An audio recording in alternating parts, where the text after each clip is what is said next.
Sebelum dinyatakan hilang, artis peran Marshanda terlihat bingung dan tak mengenakan sepatu saat ditemui di Bandara Los Angeles, Amerika.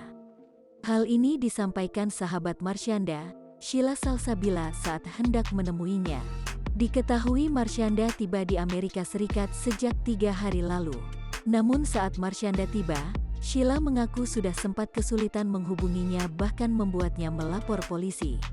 Sheila mengaku setelah berhasil bertemu Marshanda, tak lama kemudian, pemain sinetron bidadari ini kembali menghilang.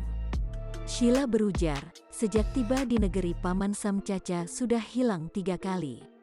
Dan untuk hilang yang ketiga kalinya belum ditemukan sampai berita ini diturunkan.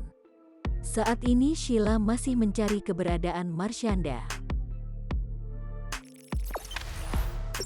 Jangan lupa subscribe, share, komen, dan like ya!